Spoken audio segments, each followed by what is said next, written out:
Welcome into the Throwback Thursday version of the Main Street Sports Today, presented by the Tennessee Orthopedic Alliance of Columbia. I'm Maurice Patton. Today I am joined by Blaine Keller, who is on top of all things in Sumner County sports for Main Street Media of Tennessee. Wade Neely continues to be somewhere deep in the heart of Texas, and hope he's having a great time out there.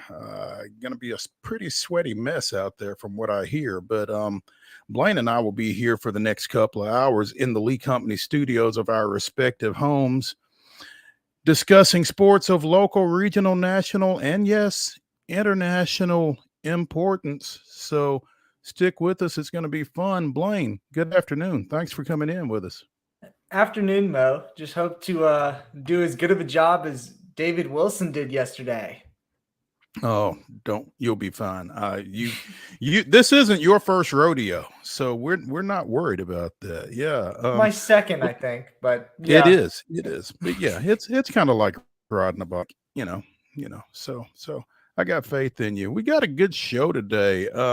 We will be visiting in the second hour with VALAIR SHABILLA, Broadway Sports Media, talking a little soccer, specifically the Nashville Soccer Club, who, as we mentioned yesterday, fell in their second Leagues Cup group stage match up at New England a couple of nights ago. So their Leagues Cup foray this year is finished, in marked contrast to the run that they got on last year. So we're going to talk a little bit to VALAIR and see where NSC sits as they go into about a 2.5 week layoff before they resume MLS play here at Geodis Park in a couple of weeks. So looking forward to getting his take on them. In the next segment, it's Coach's Corner, and we will be going up to Blaine's neck of the woods as we visit with second-year Gallatin High School football coach Michael STROUP. Is that right? STROUP. Okay.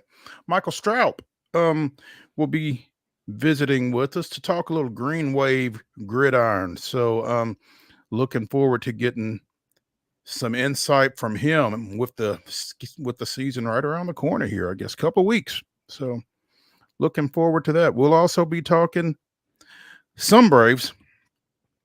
Wow. For better or worse? For better. Well, mostly worse right now. We'll be talking little Rangers, speaking of worse. Yeah. And there was a firing today in Major League Baseball. Take a guess at who it was. We'll touch on that. We'll be talking some Olympics, a little NFL, a little college football. And again, it is Throwback Thursday. We will be throwing it back to a recent conversation that we had with the voice of the Volunteers. Tennessee Radio Hall of Fame inductee Bob KESLING joined us here recently, and we're going to again revisit the conversation that we had with him. So looking forward to that. That's what the show is going to look like. Blaine, what's been happening up in Sumner County? I mean, obviously, again, we're going to be talking with Coach STROUP here in a bit, and I'm looking forward to it because, it's always interesting to me when you're coaching your son, particularly when your son is QB1. And so I'm kind of looking forward to getting a little insight into that dynamic there with him, among other things. But what else you got going on up there with your, 10 schools? Yeah, 10 area schools. And Mo, I think the last time that we talked, I was talking about the beginning phases of our Sumner County Football Preview magazine. Don't mean to sound like a broken record here on Main Street Sports Today, but that's still what's happening here in Sumner County. Trying to get the rundown on what's happening in every team in our area for football. And then next week you turn the page and girls soccer starts up. And our county, Liberty Creek Station Camp, that's 2 state champions in the area. So got to keep tabs on that. And, volleyball's had some happenings here and there where we've got to keep our eyes peeled for that too. So we're hitting busy season at this point. Absolutely. High school sports is coming. And we also at Main Street Murray will have a fall sports preview coming out. I I guess, a week from Wednesday. It'll be in our August 21st issue, so be sure and check that out. We will have coverage of all of the football programs in Murray County, as well as girls soccer, volleyball, boys and girls golf, and boys and girls cross country. So be sure and look out for that coming here 2 weeks from yesterday. Time flies when you're having fun, right? So yeah, that's kind of what we're looking at here over the next couple of hours. So let's go ahead and dive in right now with yesterday's results and today's schedule on the rundown. This is the rundown. It's brought to you by Chip Walters of Exit Realty, Bob Lamb and Associates. The Blue Raider Voice also wants you to be your trusted advisor in real estate. Contact Chip at 615-542-1915 or through his website at choosechip.net. That's choosechip.net. Chip Walters, proud to support youth sports across Tennessee. Yesterday's pretty short schedule. Sorry, Blaine. The Astros with a 6-4 victory over the Rangers in Major League Baseball. Also, the Brewers with an 8-5 win over the Braves. Over at First Horizon Park, it was the Indianapolis Indians dealing the Nashville Sounds a 7-4 defeat. Yeah, in today's baseball schedule, Brewers and Braves are underway. I believe I saw, unfortunately to say for you, Mo, not to see an updated score. I saw 5-0 Brewers early on in that one. Oh, it's way worse. Try 14-4. Try 14-4 Milwaukee. Some position players coming in to relieve Uncle Charlie there. Charlie Morton on the mound for the Braves. Tomorrow in baseball action, Astros are at the Red Sox in Boston. 6:10 first pitch there. The Braves move on to Colorado. 7:40 p.m. start there. And throughout the weekend, Saturday, Astros again at the Red Sox. That's a 3:10 start. Braves at Rockies, continuing that series through Sunday with the matinee games. Sounds tonight, Friday, and Saturday are facing the Indianapolis Indians. 6:35 pitch today, tomorrow, and the next day, Sunday. That's a 6:05 first pitch. And don't forget about the Titans starting some preseason action against the 49ers at 6 p.m. Saturday. That's at Nissan Stadium. Ladies and gentlemen, that is your rundown.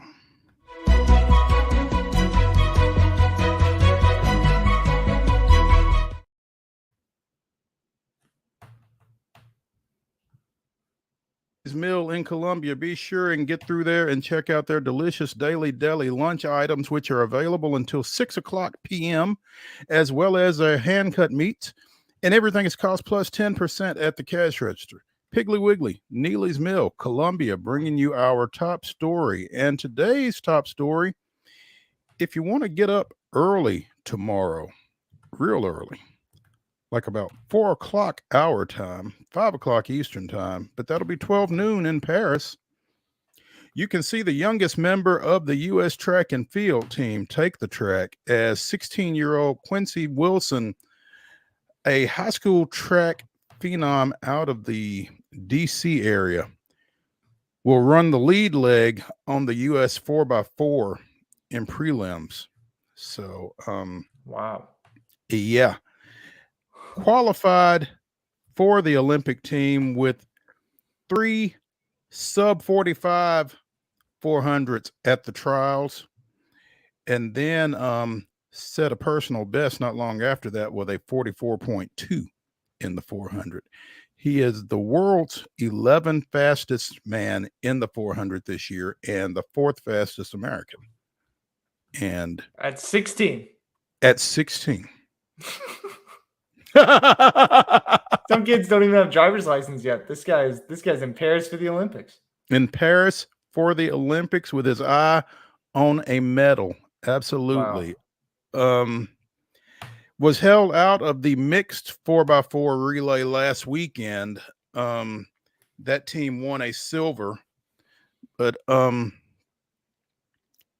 this marks his last opportunity to run, and there's been kind of some conjecture of whether or not they were going to get him on the track And so apparently he is going to run in the prelims.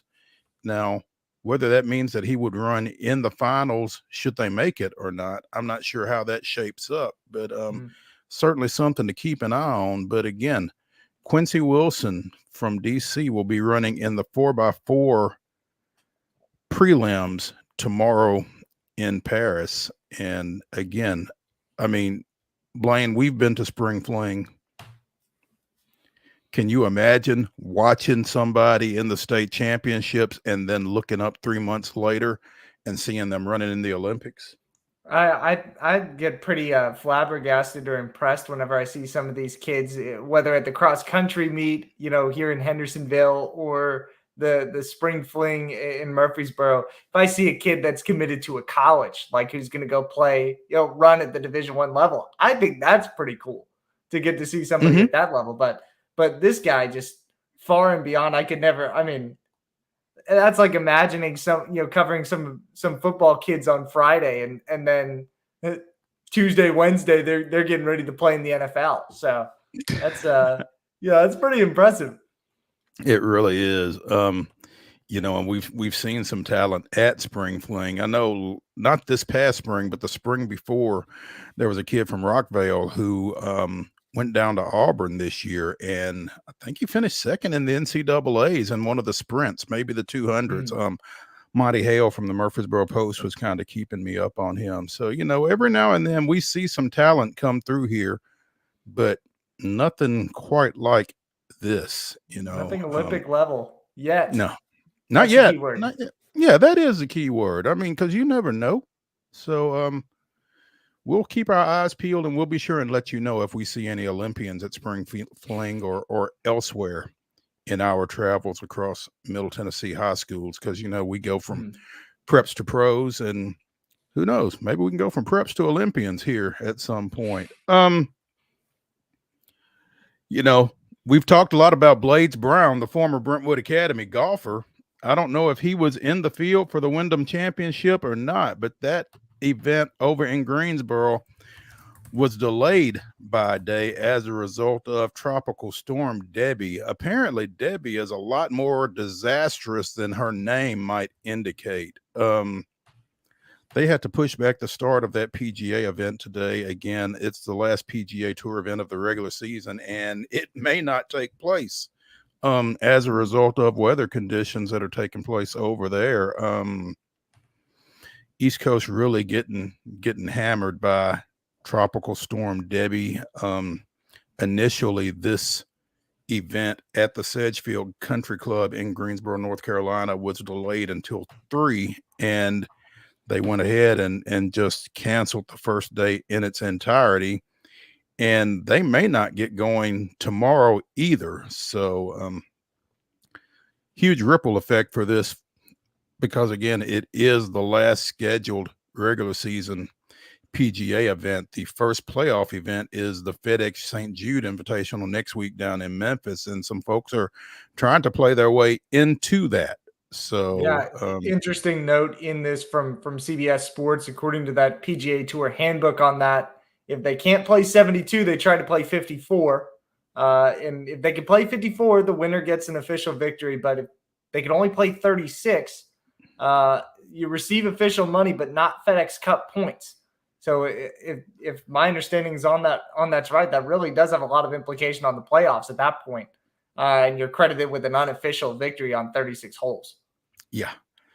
And beyond that, there's obviously question about what the course is going to look like whenever they are able to get on it, with the weather that they've taken on here over the last day, and look as if they will be taken on tomorrow as well. So gonna be a fun go over in Greensboro, looks like. Plenty to look forward to there. So keep your eyes peeled.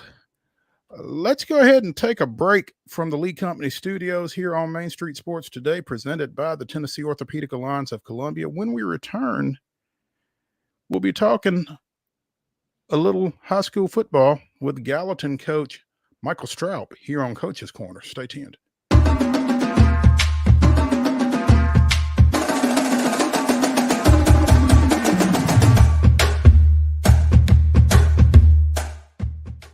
Whether you're an athlete or a weekend warrior, when it comes to your performance, don't settle for anything less than excellence.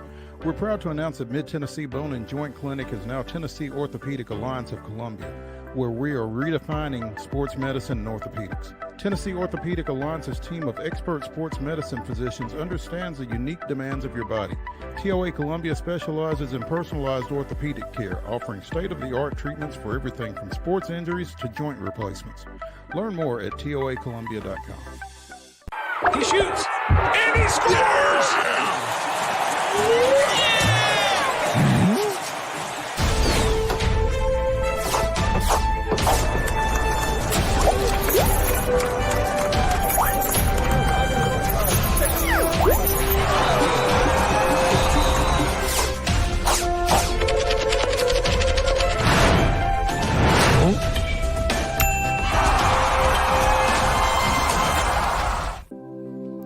Custom Stone Handler supplies over 600 distributors and suppliers with quality stone products. Along with River Stone, we produce and distribute over 100 building, landscape, and other bulk products. Our goal is to provide quality products, service, and partnerships to ensure our customers' success. We firmly believe that the measure of any person or company is how they treat other people and customers. Give them a call at 931-490-4990 or visit CustomStonehandlers.com. Nashville Sounds Baseball is back in Hit City for the 2024 season. Spend your nights and weekends at the ballpark with weekly giveaways, fireworks shows, throwback deals, live music, and more. Top talent will take the field at First Horizon Park against the AAA Minnesota Twins, Baltimore Orioles, Atlanta Braves, St. Louis Cardinals, Cincinnati Reds, and more. Tickets start at just $10 and are available now at NashvilleSounds.com. We will see you in Hit City. With Lee Company technology, the best handymen are hands-off. Lee Company techs have been using visual findings and other smart technology tools for years to add transparency and virtually take customers along. You see what we see, whether we're in a crawl space or on a roof. With Lee Company, technology helps us help you, no matter what's happening in the world or at your house. We thrive under the lights. A city of performers. Putting on one heck of a show. Headlining night after night. Welcome to Smashville.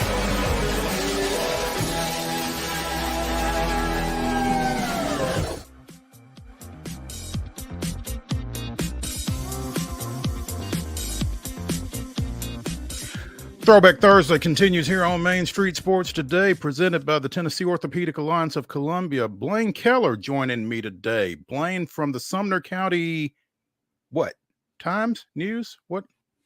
Hendersonville Standard. Okay. Gallatin News, Portland Sun. You know, there's not a county paper. My job would be a lot easier if there was just a county paper.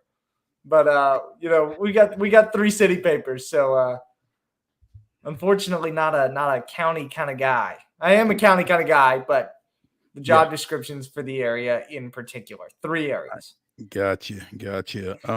Keeping you hopping up there north of Nashville, and glad you were able to carve out a little time to come on with us today in the absence of Wade Neely, who was out and about somewhere in the DFW Metroplex. So hope he's staying hydrated out there.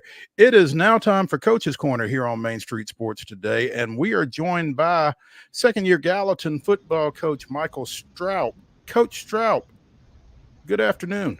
Hey, how are y'all doing? We're doing well, man. Appreciate you taking some time with us. I didn't know exactly what your practice schedule looked like as we reached out to you to ask you to come on, but I'm glad you were able to accommodate us for a few minutes. Yes, sir. Glad y'all had me.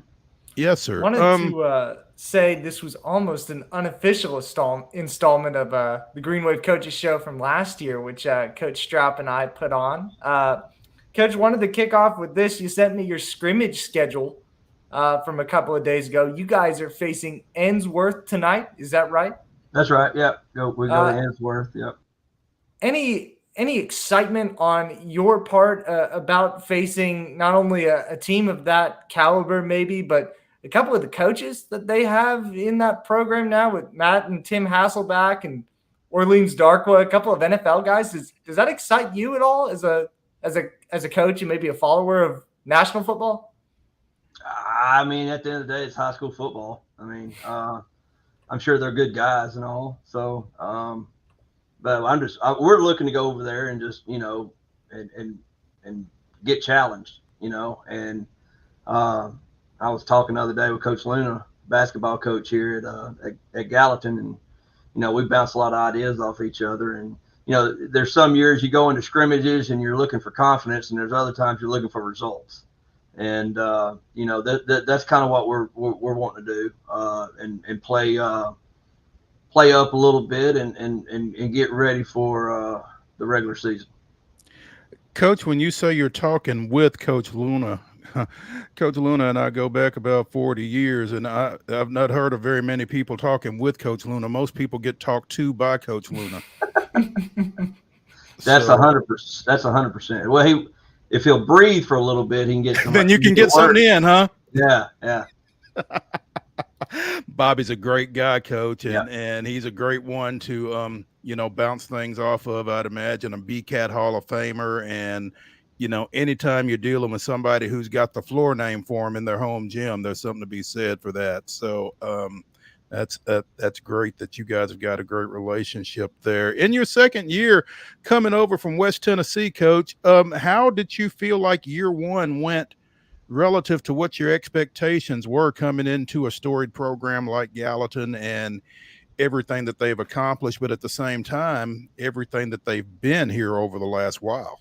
Yeah, I think everybody's expectations are different. I mean, you have expectations from the outside who probably are more focused on results, and then my personal expectations was just trying to, kind of get it back in line, and get order reestablished inside the locker room, and with the kids. There's a little bit of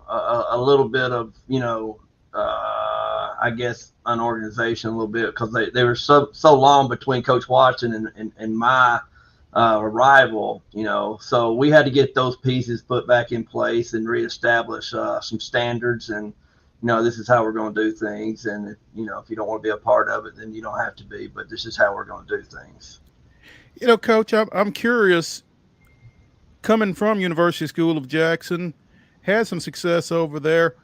And obviously I'm probably kind of plowing old ground at this point, but I didn't get a chance to ask you, what was the attraction of Gallatin High School to a guy who had the success that you had over in West Tennessee? I think at the time it was an opportunity for me and my family to kind of get into the Middle Tennessee area. Back in 2000 and I don't know, it might have been 2008, 2007. I was a DC for the first time at Adamsville High School, and that's where I first kind of learned about Gallatin. And so, I kind of always followed them, and thought it was interesting and the tradition that they had. I knew a lot about Gallatin football and Coach Short before I even got here. So, it was just one of those things where you kind of see the tradition and you try to get it back. Now the landscape's different in Sumner County than it was back in the 90s. You got you've got Station Camp, and you've got Liberty Creek, and Beach is here now, and so those weren't always around. It used to be just Hendersonville and Gallatin.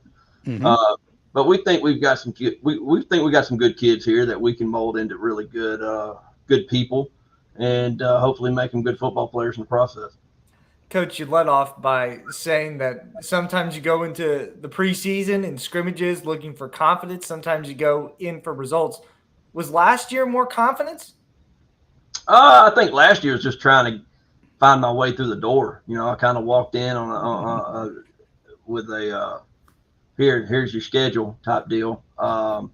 So yeah, I think last year we were growing as a team as far as philosophy of offense. You know, we started doing some things that traditionally just hadn't been done in Gallatin. I mean, you throw the ball, you know, more than 10 times, then they think you're just kind of it's air raid around here. So, you know, we were a little bit different of an offense, and so these guys, the receivers, are now catching balls instead of blocking, and you know, that took a while to kind of get that going.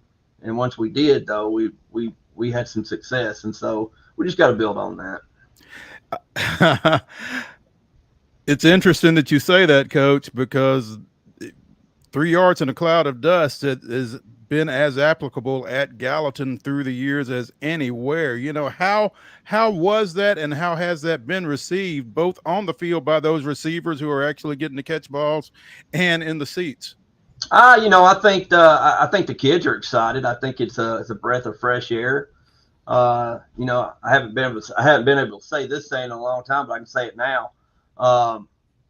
You know, when kids go play NCAA football, you know, they want to throw the ball around. You know, you have a few out there that want to pick Navy and Army and want to run the flex bone, but most time they want to run spread and get the ball and throw it around and all that other stuff. So the kids, they clinged on to it pretty good. And I think the community did too. You know, I remember playing, I guess we're playing Hendersonville the first game last year, and it's 4th and 10, and I'm going for it. And, you know, I've got an expert in the bleachers telling me to run the ball on 4th and 10, and then we pull it out and RPO it and throw a 35-yard touchdown pass, and everybody goes, I bet he stood up too, but I didn't look to see. But I mean, everybody went wild and crazy. So, you know, it's just it's catching on. That's good. That's good. Open the season with losses to Hendersonville and Mount Juliet around a big 42-39 win over Station Camp. Then picked up 3 straight on the way to an eventual 7-4 finish. That first Gallatin football team under Michael STROUP, who is now joining us here on Coach's Corner on Main Street Sports today. Coach, you said you kind of want to build off of last year. What do you feel like there was from last year to build off of heading into this season? You know, I think we've got a lot of. We're young. You know, we're young. We've replaced everybody but one on defense. But we're athletic, and we're faster. We just got to put 2 and 2 together and use it to our advantage. Offensively, you know, we've got 3 running backs back there that we think that can take it to the house at any time. And then receiver wise, we're growing there. We return our leading receiver and Jeremiah Williams. He'll help there. But we also got some guys this year that they're behind him that can play as well. They've gotten better too. So, and you know, the quarterback's got a year underneath his belt. So he's grown as well. And, you know, we just take those things and, you know, I don't care what system you run. I don't care, you know, whether it's the T formation or you're running 5 wide. It's going to start up front with those 5 guys on both sides of the ball. And you've got to be really good there. And we're still getting to know some pieces and putting some puzzles together in that regard. But they're coming along, and we think we got a whole lot of faith in those guys up front too. Coach, talking about the athleticism side of things, this was one thing I picked up when we were going through our Sumner County football preview for Gallatin. New defensive assistant Cam Thomas, who played a couple of seasons at WKU, had his own cup of coffee in the National Football League, and is now doing things to help the speed work of guys, including your second-year quarterback, your son, Jackson Stroup. What has that looked like specifically for him to help your guys get faster? Well, I think the first thing Cam did, and Cam's a great person, first of all. He was a Jim Thorpe finalist at WKU, and like he said, spent some time with the Buffalo Bills and the NFL. Cam has came in and poured into these kids, and it was by chance that we were able to secure him. He has a son in Goodlettsville, and he wanted to be closer to him, so he moved down this way. And he reached out to me, wanting to know if I could, be in use of him. And we sat down a couple times, had a few meetings, and he's just a great person altogether. But he gets out there and he'll meet with these kids, and they come up here and they work a little extra on their own, and he gets with them, and they just go through what they think they're doing is working on speed. What's actually happened is relationships are being built. That at the end of the day, that's what's happening. And they've done a great job with that, him and Coach Turner. Michael STROUP, second-year Gallatin High School football coach, joining us here on Coach's Corner on Main Street Sports Today, presented by the Tennessee Orthopedic Alliance of Columbia. Coach, Blaine just mentioned your quarterback who's got a year under his belt now, as you put it, unnamed at the time, but Jackson STROUP. Talk about the dynamic, Coach, of coaching your kid, and specifically when your kid is QB1. Well, I think a lot of people would probably put a lot of pressure on themselves, and but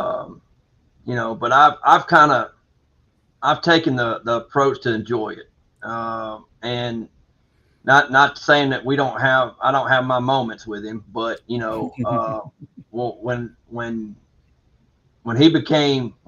we moved here, I had several people reach out to me that I know that they coach their sons, and both they were like, enjoy it, don't put too much pressure on him. We did it. Coach it differently. And I asked, I had Jim Hardigree as a defensive coordinator at USJ, and he had a son, Bo Hardigree, now coaching the quarterbacks at the Titans, and Tommy Browder, who coached both his side. My offensive coordinator, and I worked for Tommy Seaver's coach when I first got in. And at Jackson was probably 7th, 8th grade at the time, I think. And we were sitting in the office one day, and I asked both those guys, who probably had 75 years of experience between them two, and I said, if you tried to do it all over again, would you do it different? And both of them didn't even bat an eye at me, and they said 100% they would. And so, and I've heard stories. Coach Hardigree told me stories that he had times with his wife, his son, his wife got so mad at him, made him sleep outside on the porch. But you listen to those things, and you listen to those guys, because those guys have forgotten more football than I'll ever know. And so I've enjoyed the process. I've enjoyed being able to spend time with my son, because a lot of times coaches whose kids don't play football, we don't get to spend a whole lot of time with them. We spend our time with other people's kids more than we spend with ours. But getting to spend time, I've enjoyed it. And I think he has too. And Coach, that's as you just mentioned with the guys whose brains you pick, that's kind of a paradigm shift, because so often the approach that you take when you're coaching your kid is you want to make sure that nobody thinks he's getting something for nothing or anything like that, and you want to you feel like you got to be harder on him for the optics of it. And it sounds like more and more people are realizing that that's the least important part of that dynamic. I don't think there's any kid on this team that wants to be Jackson STROUP. All right. Because there are times where, at practice, we may have we're not on the same page sometimes. I may be thinking another thing and he does another. And so he catches it now. It's not saying he doesn't catch it, but I don't leave practice, all right, with any kid thinking that, hey, that guy don't like me. Even with my own son, I will find time past the moment where I walk up to him and say, hey, listen, here's what I meant. All right. And we kind of push pause, and we regroup with each other. But I treat everybody the same on this team, and some people may say, well, you treat your son different. They're probably right, and probably in the other way. I'm not patting him on the rear end too much. But he knows I love him, and I love those kids, man. They have done nothing. They have done nothing but what I've asked them to do, and they're a great group to coach. Coach, is that kind of a shift from when you played, that going back and making sure that, let's press pause, let's get back into a positive space, a positive headspace, that kind of thing, which is something you'd have never heard when you were playing either. But I mean, is that just a different approach for coaches, taking the time to even be worried about that? Well, I think here I'm gonna try to answer this best way I can without getting in trouble. Here's the thing: these days, these kids have parents want to be buddies. All right, they don't want to be parents, and they don't have, like, you got to tell them no. It's okay if your child's upset with you because you make him do right. But it's also, when they get in trouble, I'm gonna hold you accountable, and you're gonna be disciplined. I'm not gonna hang it over your head. All right, we're gonna move on together with this thing. When I played, and when there wasn't none of that. It was, football coach tough. Which is why we get a whole lot of stereotypes in this day and age. There's a heat policy in effect in the TWA because somebody in America didn't do what they were supposed to do and take care of kids, right? So you have a policy for everything because somebody doesn't know how to treat kids. So, it's times have changed, and you gotta guide these kids in the right direction. But I treat them like my own. I'm gonna get mad at them. I'm gonna get upset with them. I'm gonna discipline, but I'm gonna tell them why I'm disciplined. I'm just not gonna, not gonna let them leave thinking, well, he doesn't care for me. I'm gonna care for every one of them. I don't care where they are on the depth chart. Don't care where they are on the roster. Every one of them's important to me. Here on Coach's Corner with Gallatin football coach Michael Stroup. Coach, I know that you are looking forward to this upcoming season, but as a sports writer in Sumner County, I almost feel the need to ask this question. With the reclassification period coming up, of course, this kind of hangs in the air over this one. But your son and Beach quarterback Caden Powell, I would debate, are two of the best quarterbacks in the county. And, both came in last year, both had 30-some-odd touchdown seasons, and really played well. Didn't get a chance to play each other, will not have a chance to play each other this year. So senior year would maybe be an opportunity. Is that something that you and Coach Crabtree have discussed at all, even maybe in a region next year? Maybe not. Just an out-of-region game. Is that something that's been discussed at all? Nah. I mean, listen, so just two high-profile quarterbacks. I mean, they at the end of the day, they're not playing each other. I mean, there's Beach and Gallatin will play. Jackson quarterback for Gallatin and Powell's the quarterback for Beach. It's just, it'll be a Beach Gallatin football game at the end of the day. But we haven't talked about it at all. I think we said hi twice to each other. I saw my 7-on-7 in Kentucky, and we were talking about how hot it was and who's going to be the first one to go home. So, but no, we don't. No. Coach, before we let you get out of here, I want to get your thoughts on your region. You open with Mount Juliet in week 3. You've also got Green Hill, Cookeville, Wilson Central, and you finish up with Lebanon in week 10. Week 11. What are your thoughts about this region and how things shake out, or how they look like they could shake out? Our region is so dang close. There's not a lot of difference between a lot of them. It's a competitive region. Now, I think we're all trying to play catch up to the other one across 40 over there. But I think that anybody can take the top spot. I mean, there's a number of teams that can finish 1 through 4. I mean, that was obvious from last year. We were looking to finish, I think, second, and then we ended up finishing fourth. I think we barely got in. You know, so you know it's a very competitive league. You've got, you know, I think Cookville's going to be a well of a matchup. I think Mount Juliet's going to be well coached and get after it. Green Hill's another one. I think Wilson Central's on the bump. So you've got those programs. Lebanon, another one. You know, I mean, I'm telling you, they're all just kind of, including us. We're just all kind of there in the middle there. Anybody can take it.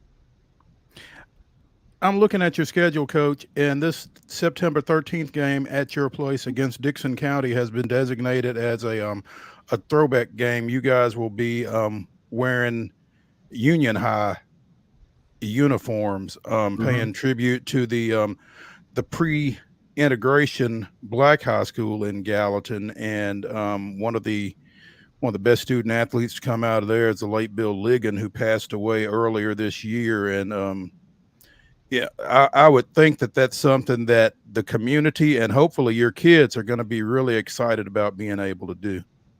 Yeah, that week our kids will be able to, you know, our football team will be able to kind of go over there and check out the high school and the museum they have over there to learn a little bit about the Union High School and the football program they had over there. That's what the basketball team does the week they do their Union night. But we were, I was at actually the Union game for basketball, and I kind of witnessed the alumni there, and I thought to myself, I was like, man, why don't we do this in football?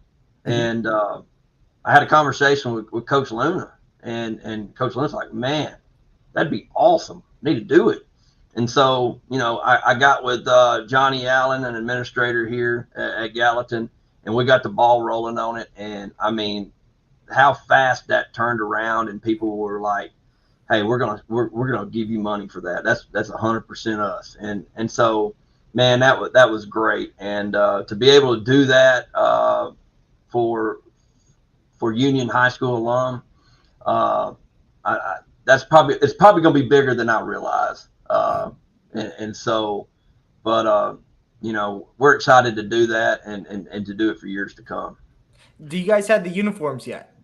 We do. The next question is, can we see them? And the answer is no.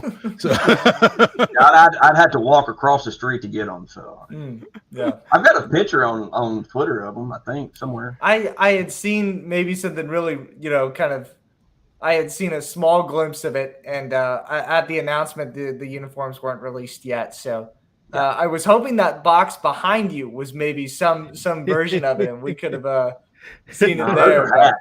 It was a shot in the dark. Yeah.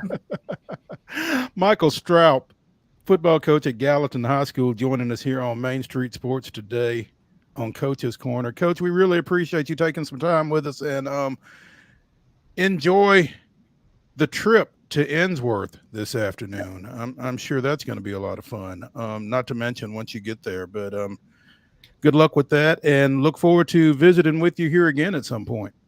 Yeah, no problem. Appreciate all you guys do for high school football. Thank you, sir. Hey, when we continue here on Main Street Sports today, presented by the Tennessee Orthopedic Alliance of Columbia, we'll be talking a little Major League Baseball, so stay with us when we come back to the Lee Company studios after this.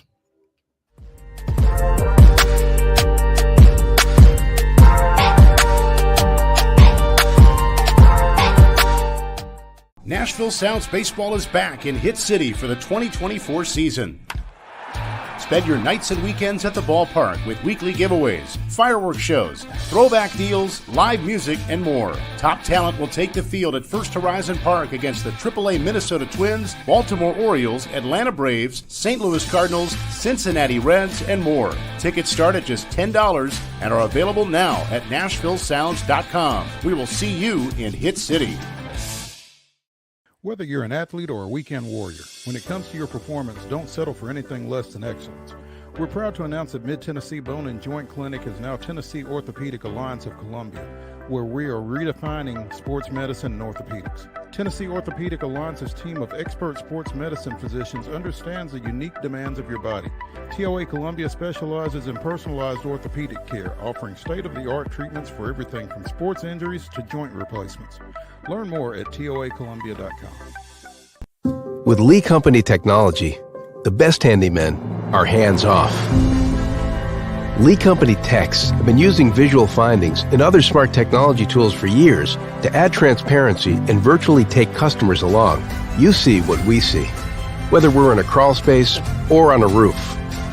With Lee Company, technology helps us help you, no matter what's happening in the world or at your house. Jones & Lang Sporting Goods here in Columbia has been outfitting teams, officials, and anybody else from T-ball to college for 50 plus years. Be sure and check them out at 931-388-8060 or online at jonesandlang.com. Jones & Lang Sporting Goods, the look of a winner. Zion Christian Academy, zioneagles.org or 931-388-5731. You can schedule your appointment. Go tour their campus. It is beautiful over there, and you're definitely going to want to see it. Again, it's zioneagles.org. Give them a call, 931-388-5731, and schedule your tour today. Custom Stone Handler supplies over 600 distributors and suppliers with quality stone products. Along with River Stone, we produce and distribute over 100 building, landscape, and other bulk products. Our goal is to provide quality products, service, and partnerships to ensure our customers' success. We firmly believe that the measure of any person or company is how they treat other people and customers. Give them a call at 931-490-4990 or visit CustomStonehandlers.com. Piggly Wiggly, located in Neely's Mill Shopping Center, is Columbia's locally owned and operated Cost Plus 10 grocery store dedicated to serving the community with low prices and smiling faces. Piggly Wiggly offers fresh, hand-cut meats daily as well as daily hot plate lunches from their deli counter. You're certain to see smiling faces and a helping hand when you're here at Piggly Wiggly. Come by and check out our fresh produce, high-quality meats, and more. Down home, down the street, we'll see you at the Pig.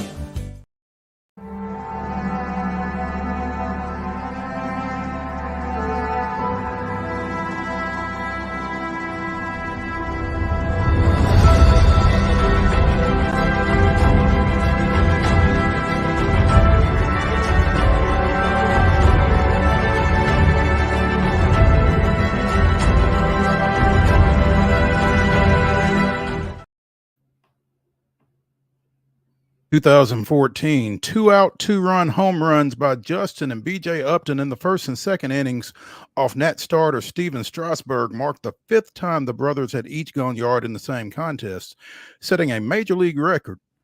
The Uptons moved past Jeremy and Jason Giambi as well as Vladimir and Wilton Guerrero, as the Braves also got bombs from Freddie Freeman and Tommy La Stella to shell Strasburg in an eventual 7-6 win. That was this day in Braves history. Tommy La Stella, good immaculate grid answer. Right. I am not nearly as good as immaculate grid as I would like to think I should be. We've got a couple of pros in the Main Street Preps ranks. David Wilson's really good at it. Calvin White, our new Clarksville reporter, a couple of good polls. Terry McCormick will get under 5, and he'll get mad if he doesn't get a total score lower than 5. Well, Terry, and see, here's the thing. I think Terry and I are both kind of in the same generational pool, and I think we forget. I think our memory kind of betrays us sometimes, and it's unfortunate. Now, we'll surprise you every now and then too. So, but yeah, I don't mess with it because I get frustrated. That happens to me a lot. Stuff that I'm not very good at, I just don't mess with. Kind of like golf. But there was one home run, I guess. Austin Riley hit one early, but yeah, not a whole lot of thunder from the Braves today. After falling 8-5 to Milwaukee yesterday, extending their losing streak to 4 straight games, they got pummeled 16-7 today. And it was never close. Milwaukee scored 3 times in the first inning, and it never really got any better than that. By the time Atlanta scored, it was 8-3 on an Austin Riley 3-run homer, but Milwaukee came right back and scored 4 in the inning after that, I believe. So, I have really tried, because I have been behind this mic with some reactionary folks as it relates to the Braves, and I've tried to be the voice of reason. I'm running out of reason. Now, I know that this team is playing without 3 starters at this moment, 3 everyday starters in Ronald Acuna Jr., Ozzie Albies, and Michael Harris. I know that we're also playing without projected Cy Young Award candidate Spencer Strider. And I know that, as David pointed out yesterday, the guys that have started in his place this season have gone 13-21 behind the big 4 of Max Fried, Ronaldo Lopez, Chris Sale, and Charlie Morton, who I'm ready to move to that other position as well. But yeah, I mean, this is not the Atlanta Braves team that people expected to see at the onset of the season. I know that one person's reason is another person's excuse. I get all that. I know that you've got to find ways to be competitive regardless of injuries or whatever else. I get all that. But the reality of it is, this isn't the Atlanta Braves team that people were expecting to see at the onset of the season. They're going to struggle, and we're seeing that right now. I don't know what you do other than just struggle through it and get to whatever the end is and try to come back in 2025 and stay healthy. But I do know this. Prior to today's game, Eddie Rosario was designated for assignment. He had some moments since he came over from the Nationals this year, but for the most part, I think he was 12 of 78. 2021 is gone. It might be time to just rip the Band-Aid off, and I don't know if I want to see Charlie Morton on a major league mound for the Atlanta Braves again. And I appreciate everything he's done for this franchise. I appreciate what he meant to that 2021 team, giving up a leg basically in the World Series. I get all that. I would almost just as soon give his innings at this point to somebody who's going to benefit from them and benefit from the experience that they're going to gain on a major league mound at this point. I'm just not sure. The inconsistency, you don't know what you're going to get. Charlie is the Braves' box of chocolates. And I like chocolate, but I'm tired of that one. It's like that orange chocolate. The chocolate with the orange inside. Oh, yeah. Or with coconut. So yeah, not a coconut guy myself. I'm not a coconut guy at all. So yeah, let's get that chocolate out of here. Let's get AJ Smith-Shawver. Let's get Ian Anderson. Let's get somebody in here. And if Charlie wants to hang out and maybe tutor as a part-time pitching coach or something like that, if Charlie wants to go to the house, at this point, I'm okay with that, because he just gave up a career high 4 home runs today to Milwaukee. And the one thing that Brandon Gaudin and Tom Glavine kept saying is, this isn't a team that hits a whole lot of home runs. Well, you could have fooled me. Yeah. And again, I'm trying to stay even keeled about this. The Braves are still in the mix in the wild card. Michael Harris is right around the corner from coming back. Ozzie Albies is going to be back. I mean, there's a lot to like about this team, even as it's constructed. But, man, it's tough to find it when you're talking about losing 8-5 and 16-7 and getting swept at home by anybody. I mean, the Brewers are a good ball club. Yeah. And, as followers of the Nashville Sounds, it's kind of cool to see Sal Frelick and some of those guys that have been here at First Horizon Park go up there and kind of make their mark, but not against Atlanta. You know, anybody else? Any of the other 28 teams, I'm all for it.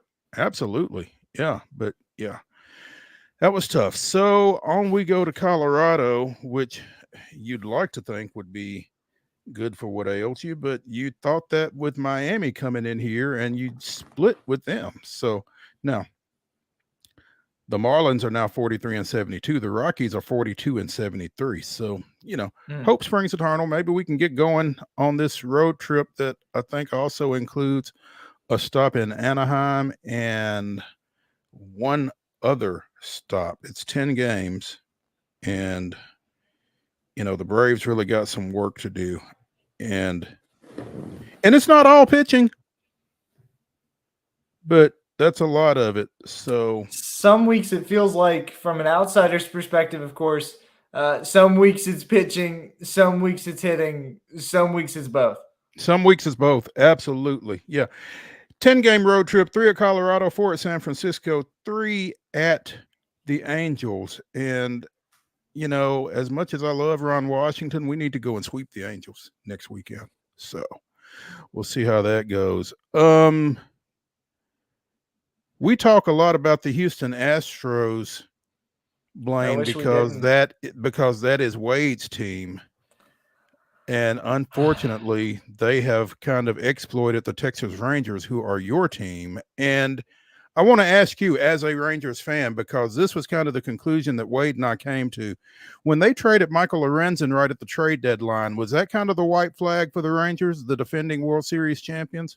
I didn't think so, because the moves they made in return, getting Pennington, a guy who is now on the 40-man roster for the Rangers and has contributed some innings in relief. That was the return from the Royals.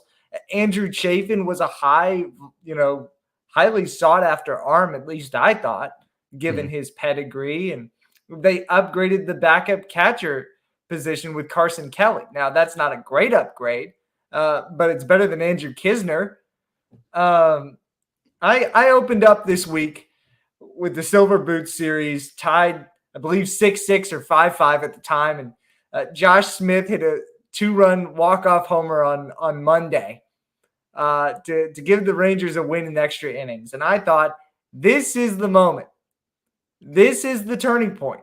The Rangers fought back. They pitched well. The offense did enough. Let's start seeing some wins.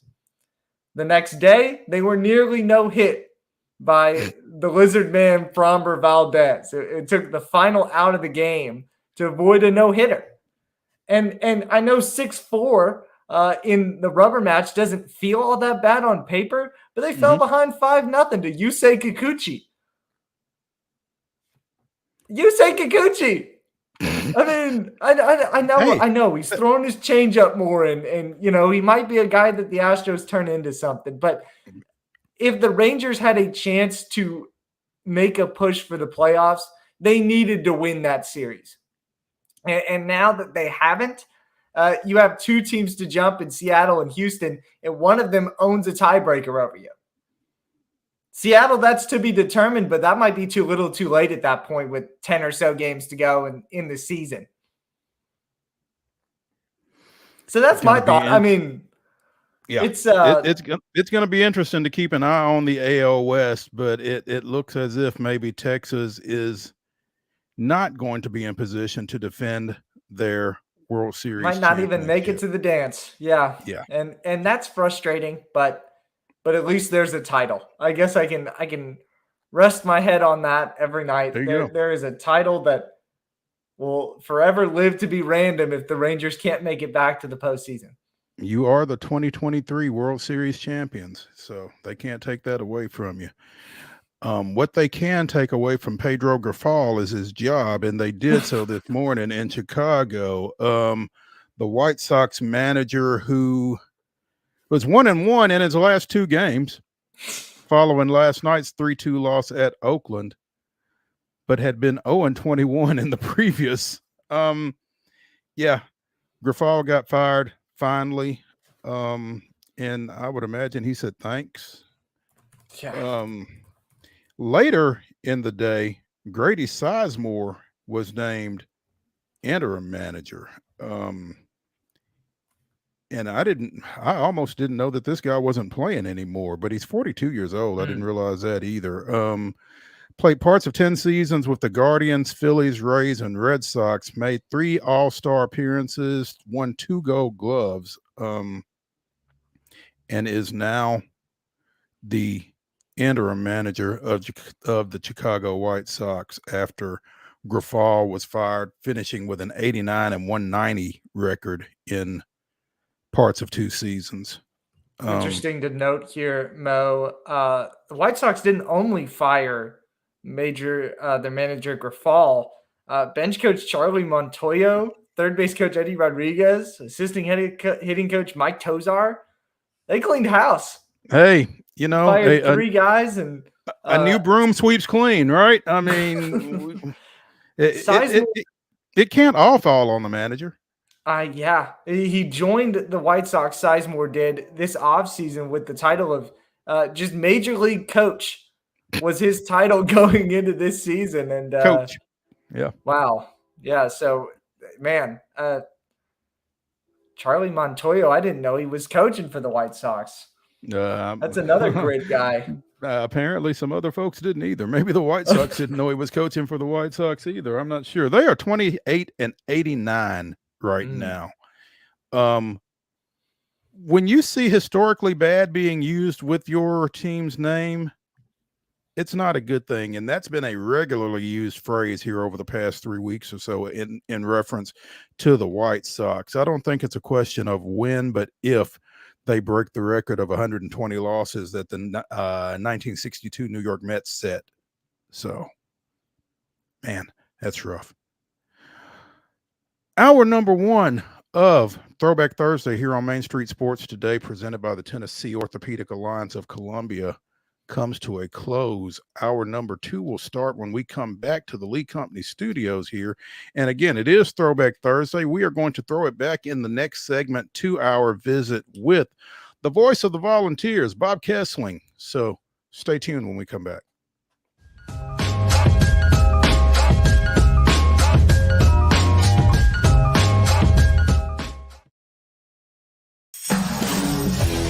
We thrive under the lights. A city of performers, putting on one heck of a show. Headlining night after night. Welcome to Smashville.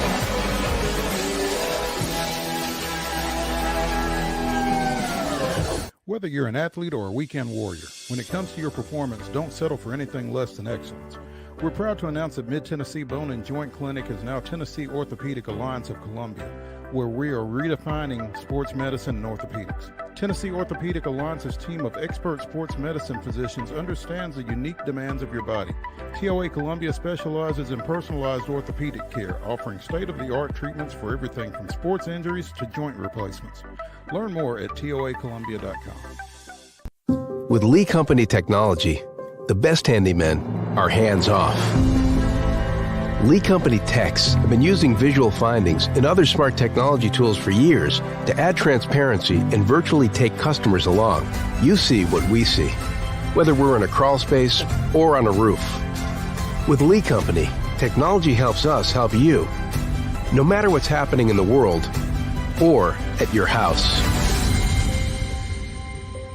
Jones & Lang Sporting Goods here in Columbia has been outfitting teams, officials, and anybody else from T-ball to college for 50 plus years. Be sure and check them out at 931-388-8060 or online at jonesandlang.com. Jones & Lang Sporting Goods, the look of a winner. Zion Christian Academy, zioneagles.org or 931-388-5731. You can schedule your appointment. Go tour their campus. It is beautiful over there, and you're definitely going to want to see it. Again, it's zioneagles.org. Give them a call, 931-388-5731, and schedule your tour today.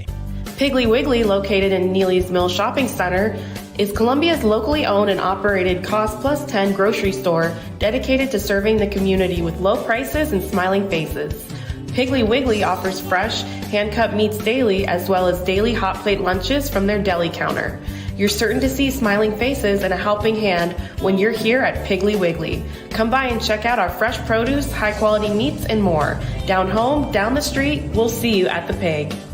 Nashville Sounds Baseball is back in Hit City for the 2024 season. Spend your nights and weekends at the ballpark with weekly giveaways, fireworks shows, throwback deals, live music, and more. Top talent will take the field at First Horizon Park against the AAA Minnesota Twins, Baltimore Orioles, Atlanta Braves, St. Louis Cardinals, Cincinnati Reds, and more. Tickets start at just $10 and are available now at NashvilleSounds.com. We will see you in Hit City.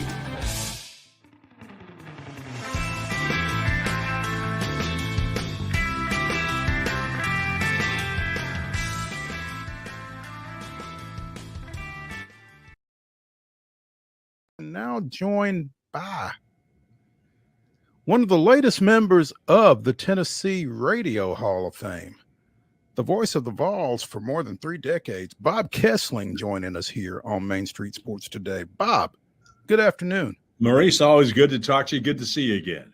Good to see you, man, and congratulations, man. You know, when you hear about halls of fame and induction classes and that kind of thing, you know, we've talked to Brad Willis with the Tennessee Sports Hall of Fame. You know, you talk to other folks that are associated with various halls of fame, and invariably there is somebody that you hear is going into a hall of fame, and your reaction is, how are they not already in? Well, one of my deals was I was on the board of the Tennessee Radio Hall of Fame for a long time. And then there's a waiting period when you come off the board. So really, this was the first year I was actually eligible. Okay. But still, it's an honor whenever you get in. And absolutely. And I was happy to serve on the board. I'll probably get back on the board now when as things are kind of slowing down. I get a chance to really try and help. And there's Mike Keith, and that's Bill Williams in the middle, my longtime anchor at Channel 10, the news anchor. He was the Walter Cronkite of Knoxville News for a long time, about 30 years or so. But yeah, you know, the Radio Hall of Fame has been a great thing. And there's so many, you know, radio in the state of Tennessee has played such a big role with WSM and the Grand Ole Opry and all the Memphis radio stations that promoted rock and roll and the stations in East Tennessee that promoted country music. And so it's just got such a rich heritage. And we're trying to keep it going. Pamela Furr is the president. She's been a one-man wrecking crew trying to get everything put together. It does a wonderful job. But we're trying to get more radio stations involved and just keep the legacy of Tennessee radio going. But we had a great time in Murfreesboro on Saturday night. A lot of friends and family there, so that made it special as well. And Maurice, you know, you're in Hall of Fames. And if you're voted in by your peers, that makes it even more special. And so it was really special Saturday night. You know, as you said, Bob, the Tennessee Radio Hall of Fame in particular and radio in this state. I mean, I remember growing up and, you know, I remember when Larry Munson was still here doing Vanderbilt athletics, and obviously your predecessor with the Vol Radio Network, the legendary John Ward, and, you know, different folks like that, picking up Atlanta Braves radio broadcasts on WSM, as you mentioned. I mean, just the history of radio in this state, again, to reiterate what you said, is so rich and so legendary. And so for an organization like this to, you know, take it up to honor those involved with it is really a great undertaking on their part. And again, congratulations to you. It's good to know that you were inducted in the first year that you were eligible for induction.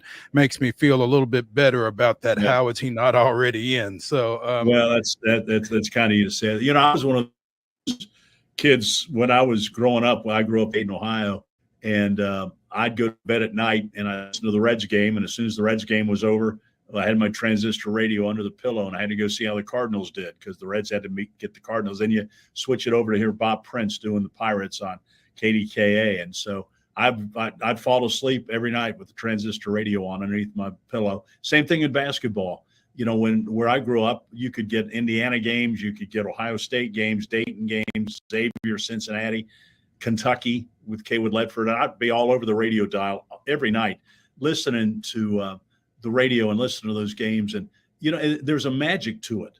when you're sitting there and it's just you and Kaywood Ledford, and you're listening to him, and he's talking about Dan Issel and Mike Pratt and all these guys, and it's just special. Radio always has play-by-play on radio just has that special feeling and a magic to it, and that's what makes it so much fun to do it.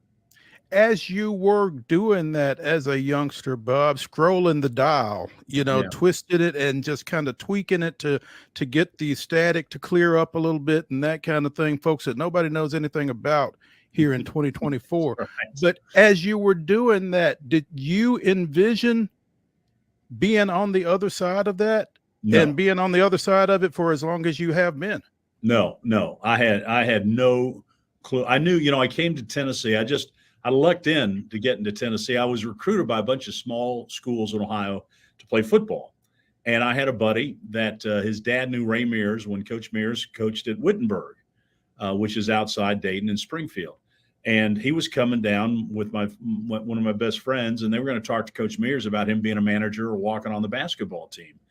And they wanted if I wanted to come with them. I said, well, yeah, I don't know where Tennessee is. Sure, I'll go with you. So I wrote down while they're in the basketball office, I went down to the football office and asked the secretary, what do you do to walk on the football team? She said, I don't know. You want to talk to Coach Battle?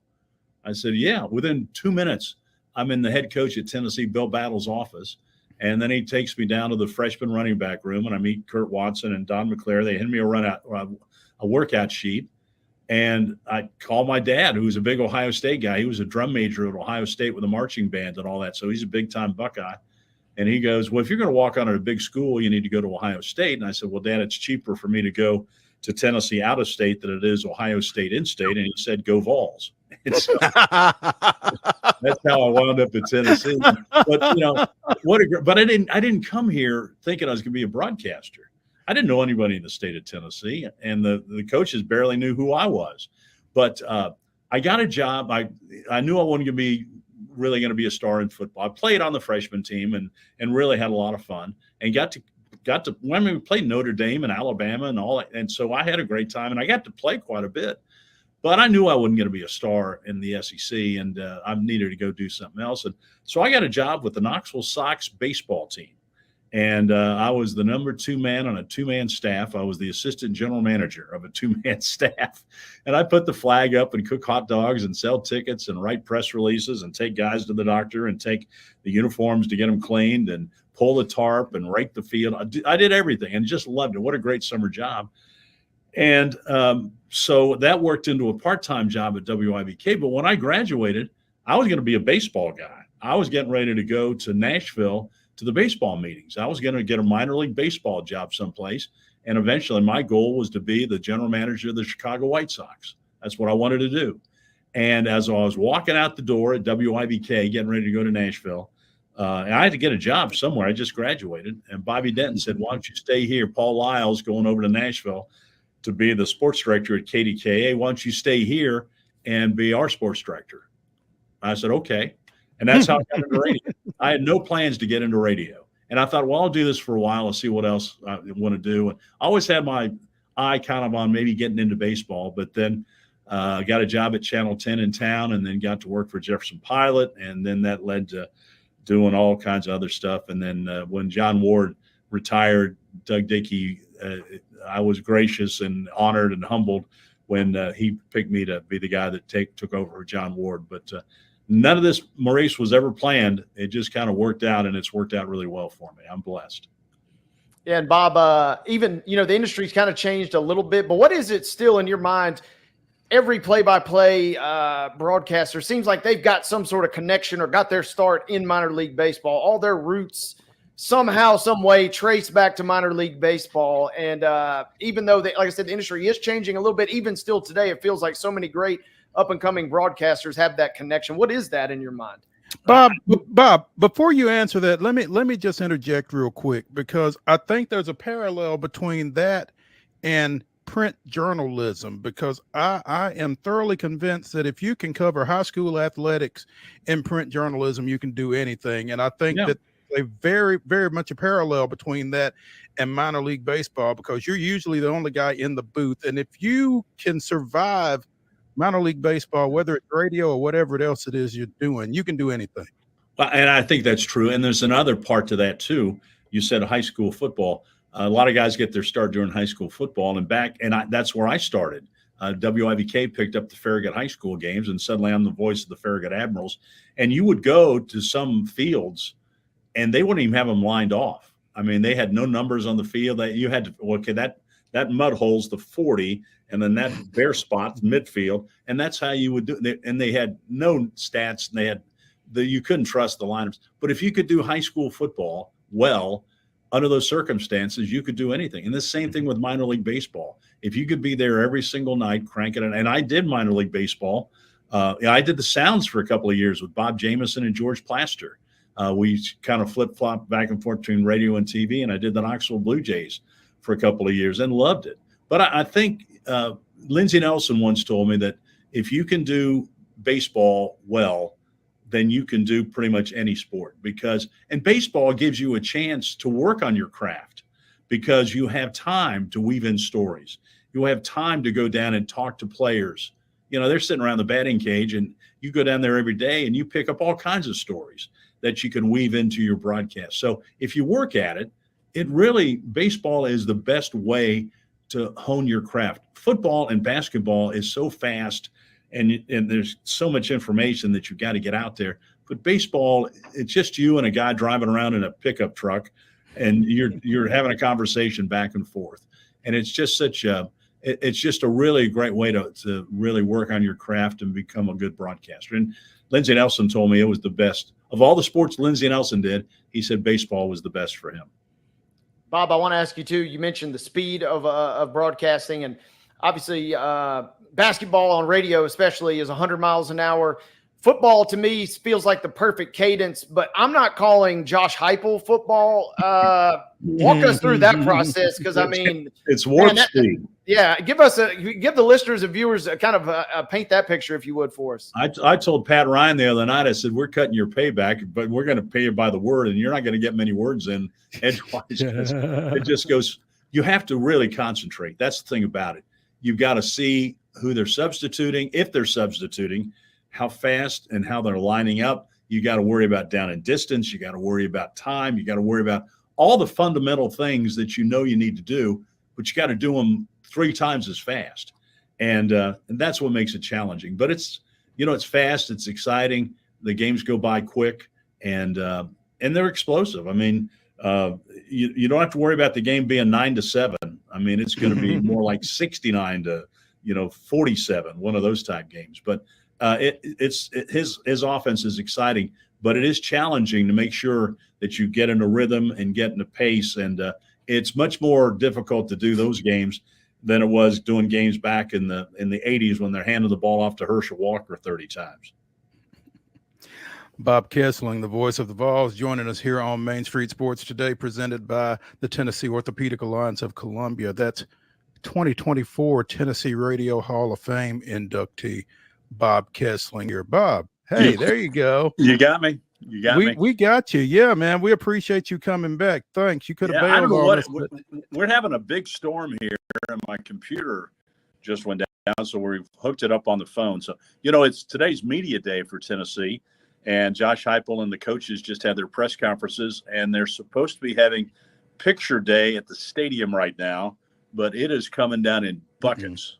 So I don't know. That's going to probably clog up their plans today a little bit, but and apparently affected my computer. But good to be back with you guys. Well, we're glad to have you back, and y'all must be getting the rain that we got yesterday. But thank you for sticking around. We were just talking about how the style of play, both with Heupel's football program and with Rick Barnes and the basketball team, kind of impacts the broadcast from a play-by-play and from a color analyst standpoint.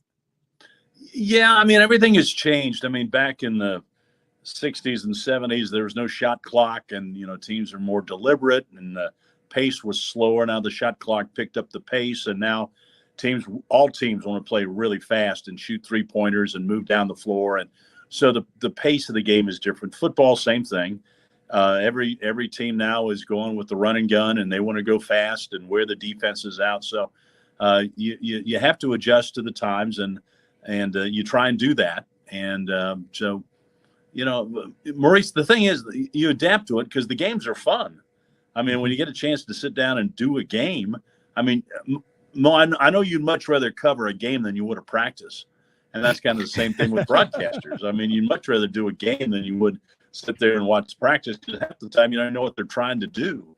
And so you're just kind of sitting there watching and trying to get a beat for other players on those type things. But it's the only thing constant is change, and the style of plays change, and the way that the teams go at it. And it's a copycat sport, and all the teams copycat each other, and they want to use the latest, greatest, and that's kind of the way you go about it. Bob Kesling, the voice of the Tennessee Vols, joining us here on Main Street Sports Today, presented by the Tennessee Orthopedic Alliance of Columbia. Bob, when you are in that seat, you are a celebrity, and the saying goes, from Memphis to Mountain City. Again, what is that like for you to be universally recognized across this state? Lindsey Nelson, who I keep going back to Lindsey Nelson, who he's a good one to go back to. Yeah, when he retired from doing the Giants and the Mets, and I'd met him a couple of times. The first time I ever talked to him, Tennessee was playing Notre Dame in 1979, and my assignment was to get a pregame interview with him. And I tracked him down. He was in New York City. He was in a phone booth on Broadway.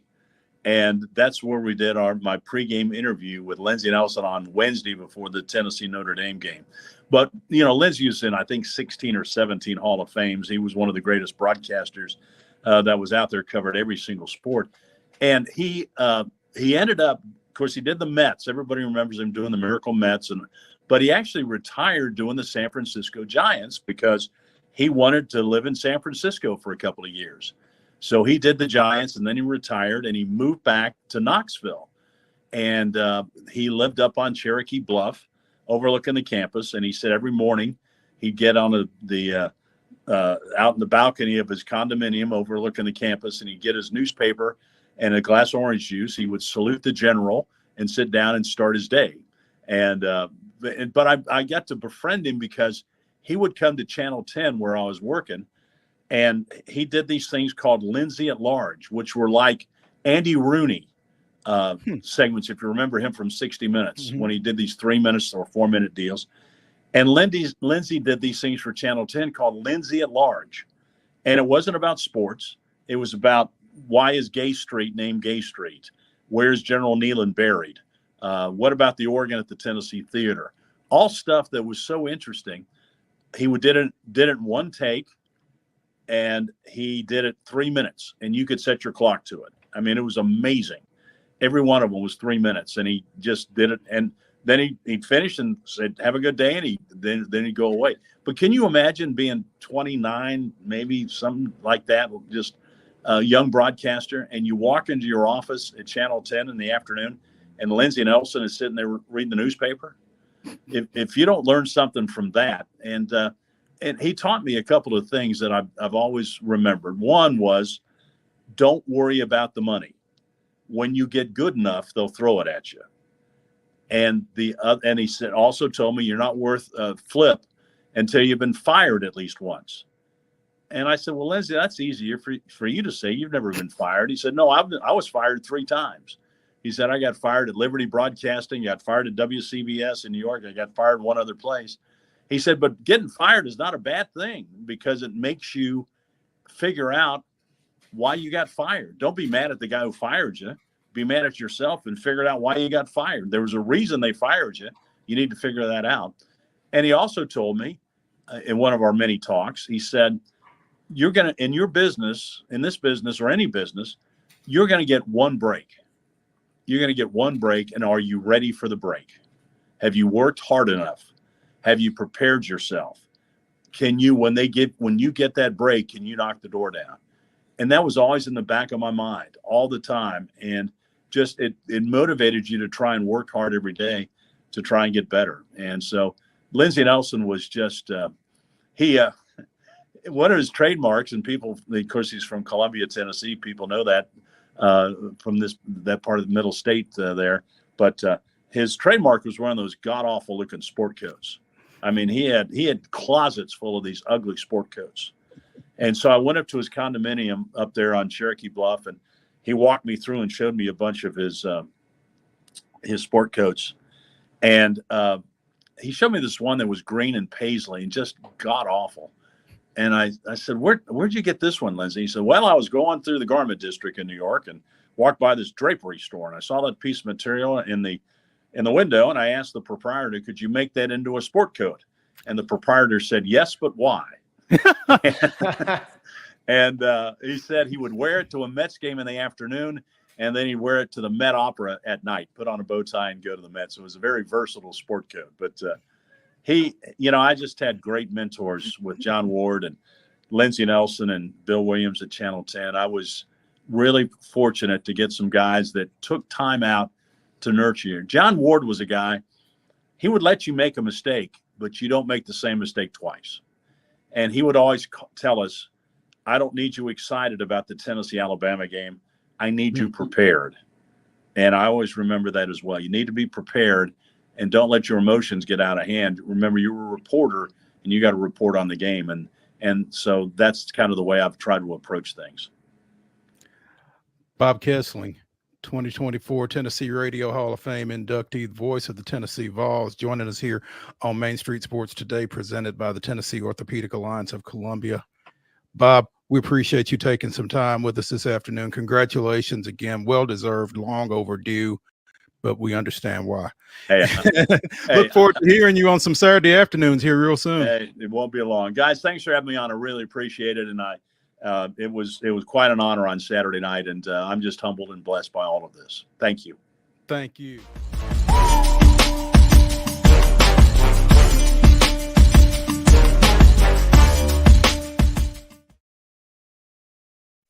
With Lee Company technology, the best handymen are hands-off.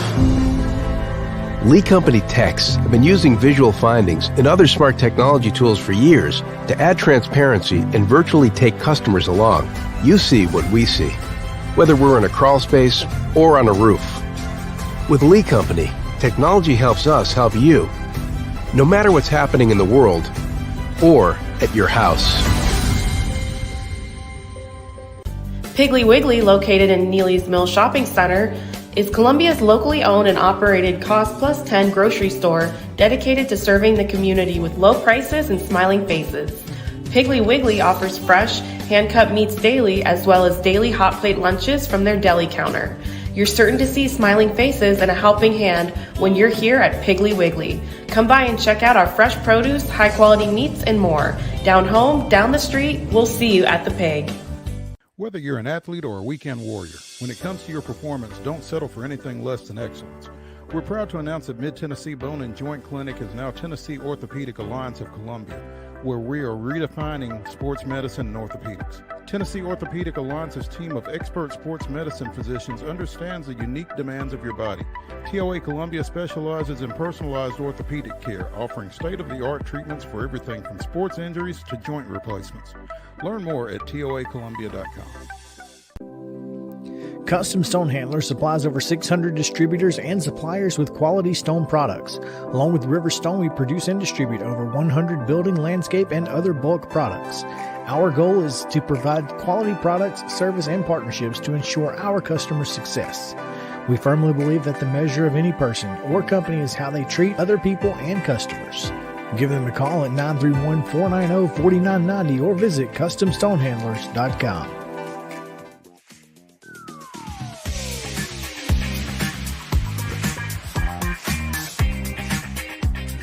Welcome back to Throwback Thursday here on Main Street Sports Today, presented by the Tennessee Orthopedic Alliance of Columbia. I'm Maurice Patton. That is Blaine Keller sitting in for Wade Neely. We're coming to you from the Lee Company studios of our respective homes, and really enjoyed being able to speak with Bob Kesling last week following his induction into the Tennessee Radio Hall of Fame. Super guy, and that was fun listening to some of his insight into his career. We are now joined by our soccer analyst, Valair Shabilla of Broadway Sports Media. A couple of days ago, the Nashville Soccer Club retook the pitch up in New England and came off with a 1-1 draw against the Revolution that they dropped 5-4 on penalty kicks, thus ending their Leagues Cup stay at the group stage. And Valair, in their second outing under BJ Callahan, what are we to take from that performance from this team at this point, and what's it mean as they get ready to head back into MLS action here in a couple of weeks? Yeah, I think it's one of those things where the positives are really hard to see. When a team doesn't get a win in 8 games, it's not something that you can easily take positives from. But I think when I came on the show last time, you kind of asked me, are we going to judge BJ Callahan these 2 games? And I think what I told you was we need to just see what he does. It's not necessarily the results. It's more so the performance. And I thought the second half against New England had some really good, promising performance, really, where we saw Nashville SC make these plays that we haven't really seen them make a whole lot of. We saw an active Nashville SC that was pressing, that was going after the ball, going after the opponent, and it was aggressive. And I thought that was a little bit different than what we're used to. Now, unfortunately, they weren't able to get a goal, and at the end of the day, that is the most important thing in soccer. But I thought there were some of those positives. I think it's going to take a while, and I think we go back to the same point of BJ Callahan's ideas seem very clear to Nashville SC, to what he wants to do with Nashville SC. It seems clear to the fans, seems clear to himself, and clear to the players. I'm just not sure if what Nashville SC has currently in their roster can implement those ideas. And I think that's going to be the biggest question in this little break before MLS resumes on the 22nd for Nashville SC. And I would think that that's particularly, kind of disheartening to the fan base, just, like you said, to not win a game in your last 7 losses, and this draw here against the Revolution, who, we've talked about the Revolution, and the consensus, which means I'm listening to you, is that they are not a great, they're not a great side, but at the same time, NSC has lost to them and drawn with them. And, so the obvious question has to be, what does that say for NSC at this point? Yeah, I think you look at the standings and you kind of, it tells you everything you need to know about Nashville, I think. There's a reason they haven't been able to win a game in the last 8. Anytime you fire a coach midway through the season and you try to replace him, and then you wait, in soccer terms, they waited 13 games with an interim head coach who's never been a head coach before. And then you bring in a brand new coach for a competition. So BJ Callahan is not going to coach his first MLS game with Nashville SC until late August. So I think it's very hard to have a team that's winning and that's competing and that is good when that many changes happen, and when there's a change, especially in the case of Gary Smith, who was the only coach Nashville SC has had.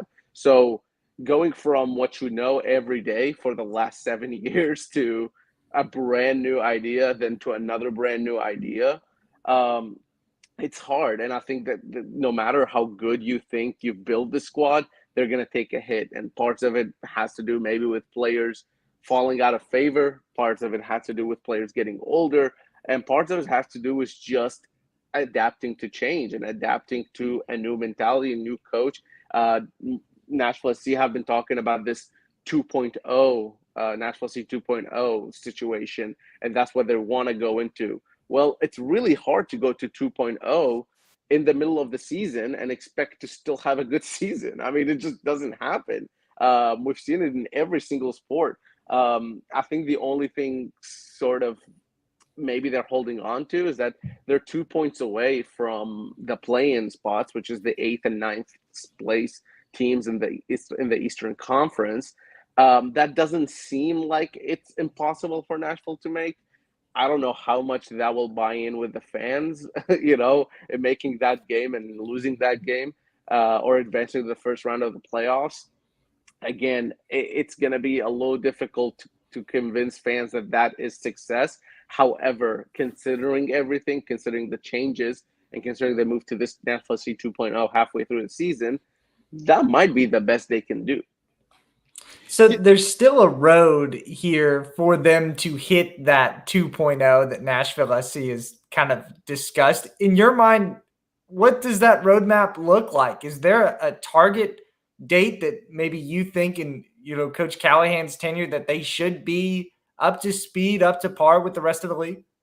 So I think what Nashville SC has consistently said is that they're viewing this season as still they want to compete in this season. And their biggest focus on this 2.0 idea is to have young players. The thing with the young players and getting more youthful is that you're building something for the future. So it's a little bit, I'm still not sure exactly what we're supposed to understand here. Is it a team that is building for the future? Or is it a team to win now? And Nashville SC's squad is kind of in between, right? So you have the veteran players, the Walker Zimmerman, the Hani Mukhtars. They're about 30 or so years old. So that's a more in prime veteran player. And now we're seeing a little bit of a younger players. But my question is the connectivity issue of those players early prime or just in their prime.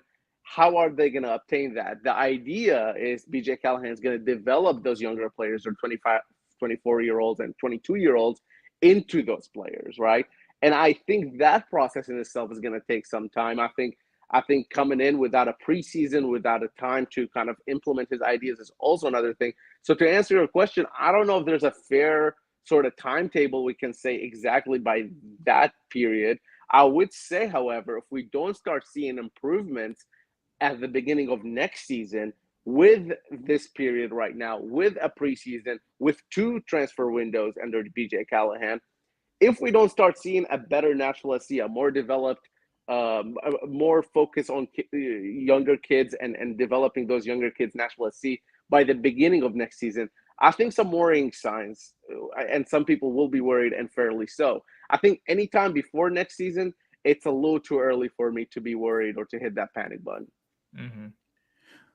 VALAIR SHABILLA of Broadway Sports Media joining us here on Main Street Sports Today, presented by the Tennessee Orthopedic Alliance of Columbia, talking a little footy with the NSC. VALAIR, was there anything at all coming into this season that indicated that we might be sitting here on a 8-game winless streak in mid-August? No, I mean, I think there were some. They ended the season poorly, right? They ended last season poorly, and I think that's fair to say. However, the work they did in the offseason and everything we were hearing from that camp just seemed like things are getting back to more normal, right? And then what we saw when the season first started, it wasn't a team that was firing on all cylinders by any means, but it also wasn't a team that is that bad. So I don't think at any point, this is historic bad form for Nashville SC, and I just don't think at any point that was expected. The other thing we didn't expect is that parting ways with Gary Smith, right? I mean, I think the reason they gave was, they essentially, it's over a period of time where he wasn't getting the results they wanted, which is a fair reason. I think it was time to move on. But I feel like they could have made that decision before the season started. And I feel like they could have gotten a coach before the season started, maybe. Because funny enough, when time came and they did get rid of Gary Smith, there was, I mean, he had just won a game. There was a little bit of a resurgence coming through. So, right. So it just didn't seem like it. And the schedule following that would have been a really easy schedule for him to maybe pick up some more steam. So because we didn't, once Nashville SC finished last season and Gary Smith was still at the helm, I didn't expect that Nashville SC would go this far down the pecking order when it comes to MLS. And I don't think many people did. Now, I don't think anybody expected Nashville to win MLS Cup. You wouldn't find anybody, picking them to do a deep run. in the playoffs or anything like that. But I don't think anybody expected them to be this bad. Valair, with some veteran players like Walker Zimmerman and Hani Mukhtar, how do you kind of maybe, I wouldn't say separate yourself from them, but if you're Nashville SC and you want to buy into that youth and, key into the development that Coach Callahan's supposed to have with this next era, what do you do with those guys? Well, I think the main thing with the youth is that you have a constant talent pool that you can pull from. They're not the guys that you're going to depend on every game, right? They're going to be the guys. They're not going to be your Walker Zimmerman. They're not going to be your Hani Mukhtars. Walker and Hani Mukhtar are your DPs, right? They're designated players. You pay them all this money to do this job well, right? And I think the idea is that the roster around them, the reinforcement, if you would, that comes from the youth. I don't think it's realistic to say, let's get rid of anybody who's over the age of 29 or 28 or something like that. That's not a recipe for success. But how about, spot 1 through 5 in the roster, maybe it's those veteran guys. And now instead of spot 5 to 15 being guys in their 30, 34, 32, how about we bring in 24-year-olds? How about we bring in 25-year-olds? And maybe 18-year-olds, they have an academy, right? So it's like, it's those roster spots. I don't think your 3 DPs, which are Sam Surridge, Hani Mukhtar, and Walker Zimmerman, I don't think they're going to be affected by this as much as, let's say, somebody like Teal Bunbury, right? Not an everyday starter, but a good squad player. He's in his 30s. He's probably going to be looking to be outside of BJ Callahan plans. And you look even at somebody like Dan Lovitz, who is a starter. And to answer your point there, it is hard to get rid of those players, right? Because you have all these assets, for a lack of better words, that people aren't willing to pay you money for. So I think you either eat the contract or you find a way to use them in the squad as those veteran players that the younger players can learn from and adapt from until they're no longer under contract with you. So I think the biggest piece here for BJ Callahan is to determine if we're saying there will be 10 veteran players in this whole squad, who are those 10? We know the three DPs are going to be there. We know they're not moving, but how about those other spots? Is it going to be Dan Lovitz and Shaq Moore? Are they sticking around? Is somebody like Teal Bunbury or Alex Muyl, are those guys sticking around? I think those guys will feel the most sort of need to prove themselves, because if Nashville's moving younger, we know they're not getting rid of their superstars. They're probably going to get rid of that second tier, right, of players. And I think those guys are going to be needing to prove themselves more than anybody else.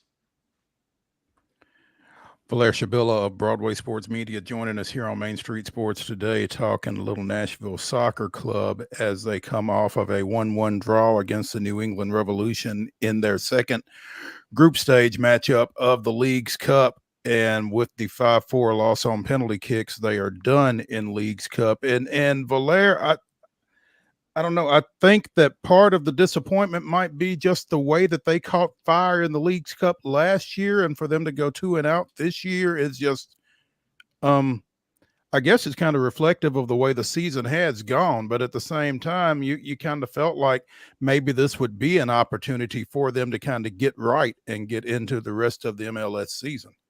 Yeah, I think this is a Throwback Thursday show, right? So if you throw it back to League's Cup last year, I just got a memory on my phone actually of Nashville SC beating one of the Mexican giants at Geodis Park and advancing to a further round in the League's Cup. And I just remember the buzz this team caught. We know this city, we know this market.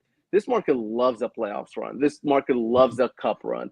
They will go all out on it. And when that cup run was met with a Lionel Messi Inter Miami final that went all the way to the 11th kick of a penalty shootout to lose, you got a lot of people behind you. And unfortunately for Nashville SC, they just haven't been able to capitalize on those people that came behind them.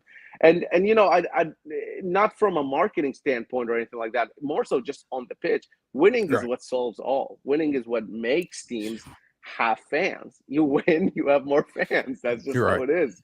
And and unfortunately, they just haven't been able to capitalize on it. And I think you're completely 100% right in that coming into this Leagues Cup, it was like, yeah, Nashville is not as good as they were last year. But also when they went into the Leagues Cup last year, they weren't in the best of form. They were getting 2 red cards a game for the last 2 games before the Leagues Cup. And they started off Leagues Cup pretty poorly. They lost to Toluca and they barely beat Colorado. But then after that, everything, once they made the knockout round, everything went well. And I guess a lot of fans, and rightly so, they still had that hope that maybe our start wasn't great, but BJ Callahan's coming in. Maybe there's a new manager bump. Maybe we can move on. And I think that's what really hurts a lot of folks, is that it's not just that they got out of the Leagues Cup, it's how it happened, and sort of everything that's been going on. Is just there's very little hope to hang on to at this moment. Right. And so with that said, what do you feel like has to happen with this team between now and the 24th when Austin comes into Geodis, for something to happen to give this fan base something positive to hang on to? I don't even want to say a win, just something positive. Right. I mean, winning is obviously the cop-out answer here. So I'll give you something else. I think they need to score goals. I think that their goal that they scored against New England was their first goal in 7 halves of soccer. That's not going to cut it. Nobody's excited about coming to watch their team not score a single goal.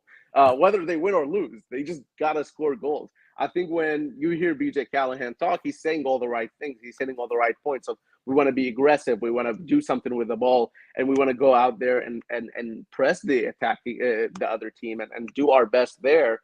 Okay, that's all fun and good. Now we need to see it on the pitch. And I think that's going to be the biggest, probably the hardest thing for him to do, is how can he turn those chances into goals? They had so many chances against New England. I think 19 shots on goal. Yeah, there you go. That's how they had 15 corners to New England 0 corners. And wow, they weren't able to capitalize on that. So I think the first thing is, okay, now we've proved that we can attack and maybe we can create those chances. How can we score goals? Because when they're scoring goals, even if the game ends, let's say they lose or they tie 3-3, 3-2, 2-2, that's still going to be a good memory for a fan that's going to a game that will probably say, I'll come back next week. We have a chance, right? To where going in and losing 1-0, especially in a playoffs game or a high profile game, that fan is probably not wanting to come back the next day. Right. Valair SHABILLA joining us here on Main Street Sports today, and we are always the better for it when he does. Valair, we appreciate it. Thanks for visiting with us, and let's hope that coming out of August 24th, we've got some better things to talk about regarding the Nashville Soccer Club. Yeah, thanks for having me again. And sorry I didn't have my usual setup today, but yeah, I'll have to catch up with you guys after August 22nd or 24th. Sorry. Hey, we will take Valair SHABILLA any way we can get him. Thanks, man. We'll talk to you soon. Appreciate it, guys. All right. Hey, let's take a quick break. Return to the Lee Company Studios for the final segment of Throwback Thursday here on Main Street Sports Today, presented by the Tennessee Orthopedic Alliance of Columbia. We'll be right back.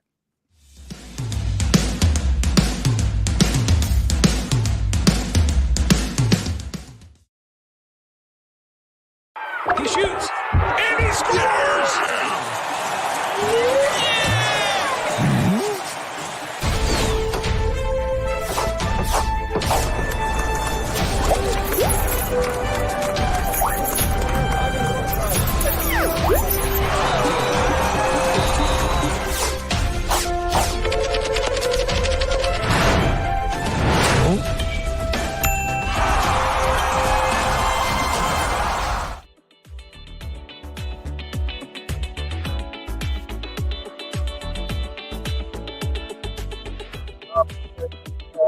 Throwback Thursday here on Main Street Sports Today, presented by the Tennessee Orthopedic Alliance of Columbia. I'm Maurice Patton, joined by Blaine Keller, who is sitting in for the vacationing Wade Neely. Again, it's the final segment. It's the grab bag, and we need to get to some Olympic stuff because the U.S. men's basketball team just survived literally their semifinal matchup against Serbia. They were down 15 going into the fourth quarter, and I missed the final sequence, but I think they won by 2, maybe like 95-93, something like that. They took the score bug down. 95-91 was the final. 95-91. Okay. Again, they were down 15 coming into the fourth quarter. That was after they had cut a double-digit lead down to 6 in the third. And at that point, again, cutting that lead to 6 and then getting down 15, you could kind of feel things starting to slip away. And I couldn't obviously pay attention like I wanted to because I was trying to conduct a segment with Valair. But they did manage to hang on and win 95-91. They will go to the gold medal game against France, which defeated Germany prior to this matchup. And so, you know, the earth is still on its axis. Team USA is in the gold medal game. Looked like Bogdan Bogdanovic, not Bohan, but Bogdan, had a pretty good game for Serbia. You know, everybody knows the stars of the USA team, and of course, you know, Nikola Jokic, of course, leading Serbia to this point in the Olympic Games. But there are a couple of ballers on Serbia's team as well, and you know, Bogdanovic, and that's one guy who I thought has always had a pretty good game. Former King and now Atlanta Hawk. Yeah. You might have expected the USA to handle their business a little bit better this time around since they defeated Serbia 110-84 earlier in these same Olympic Games, I guess in the group stage. But Serbia came out and was pretty lethal from behind the arc early on, and again put a lot of pressure on Team USA. They were up double digits heading into half, coming out of half, and again into the third quarter.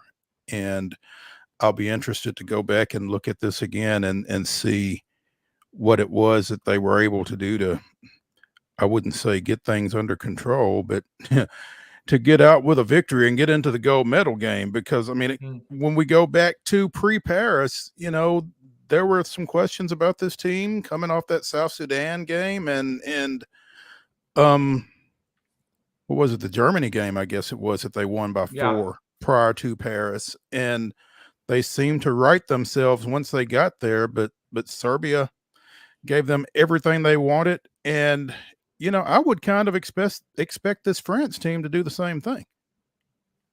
Well, it's easy to say that with Wemby on the team. Exactly. I mean, yeah. I think that'll be a fun final there. Absolutely. So the men have made the semis. The women will play in the semis tomorrow against Australia and put their 59-game Olympic win streak on the line against Australia as they try to get into the gold medal game as well. Try to position themselves for an 8th straight gold medal. And you know, with Asia Wilson playing the way she's playing right now, 20 points, 10 boards in their quarterfinal win over Nigeria yesterday, I'm not betting against them. One more note on that men's game against Serbia there. You know, it did take a fourth quarter effort for the United States to come back and win it. Again, 95-91, you know, not a high scoring game by any means, but really a great defensive effort in the fourth. USA outscored Serbia 32-15. Serbia only had 15 fourth quarter points. I mean, how about some of the NBA guys locking them up now? Where's this in today's league? Well, and I think part of that, as much as anything, was that Serbia wasn't able to get runouts off of turnovers. It looked like the U.S. was a little loose with the ball from what I was able to see going into the fourth quarter, and it felt like they just took a little bit better care of the ball down the stretch and kind of limited Serbia's opportunities by not turning it over. So that helps. But yeah, like you said, kind of locking them down a little bit, and much needed. You know, you had to figure some kind of way to get them slowed down because they were giving them, again, all they wanted through 3 quarters. Coming off of the men's 100 meters, we were looking for Noah Lyles in the 200, which is his better event, as he has told us, and he was going for the double today. Wound up winning bronze and then disclosing after his race that he was diagnosed a couple of days ago with COVID. Now, for a guy who is an asthmatic running with COVID and winning bronze in the Olympic, it kind of puts that bronze in a different perspective, I would dare say. But if he was, I don't know, maybe they've laxed it a little bit, but should he be running? If he's going to get some other guys sick? That's a question that a lot of folks are going to have to answer, I think. I think a lot of folks are going to have to answer that. I think Noah Lyles is going to have to answer that. I think the U.S. coaching staff is probably going to have to answer that. I mean, I'm not sure. If Noah Lyles knew. I'm not sure who knew. Yeah. And I think that's the first question. Besides Noah Lyles knowing, who else knew that Noah Lyles had COVID 2 days before? And whoever did know, I think that's a question that they have to answer. You know, should he have been running? So, I mean, I just said we were going to try and quarantine as much as possible, stay away, not try to pass it off, and just to be honest, give it my all, Lyles says in this article on The Athletic. If I wasn't to make it, then somebody would have definitely taken my spot, and that would have been my sign that I didn't deserve to be in the final. There is no mandatory testing for COVID at these games, nor any official protocol if an athlete tests positive. So I guess it's kind of the honor system, maybe.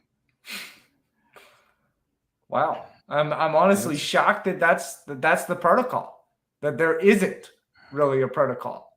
Prior to the games, 5 Australian water polo players tested positive and were allowed to play again when they were feeling well. So now Lyles is set to run on the 4x1, I believe. And I think that will bear watching, obviously. Is he well enough? Do they let him? I mean, there's a lot here. All of a sudden. Lot to unpack. Yeah, there is a lot to unpack. There's plenty to unpack. Absolutely. Finally, there's an interesting article. I think it's on yahoosports.com. Woodrow Wilson High School out of Long Beach, California, has produced at least one Olympian at every summer game since 1952. Wow. Mo, do you have any Olympians from your coverage area? I don't. Yeah. No, not that I'm aware of. I mean, I was thinking the other day, you know, we've had 3 professional athletes come out of Franklin High School, which is where I graduated, you know, since the 2000s, but, you know, or late 90s, I guess. But no Olympians that I'm aware of. So to have one every 4 years, that's some coaching staff. That's somehow I don't think it's the same staff. But that's pretty stout, to say the least. So good stuff there. Hey, that's going to do it for today's Throwback Thursday edition of Main Street Sports Today, presented by the Tennessee Orthopedic Alliance of Columbia. Again, want to thank Blaine Keller for sitting in for Wade Neely here today. Enjoyed it. Blaine, appreciate you. I'm sure we'll be swinging back to you again the next time Wade out of pocket. Glad to be in the rotation now. Unofficially, officially. Just hope for a Rangers win every now and again whenever I come on here. We will see what good things. We'll see what we can do about that. Tomorrow we will have a best of show, so be sure and check it out at 2 o'clock. Wade and I should be back Monday at 2 o'clock right here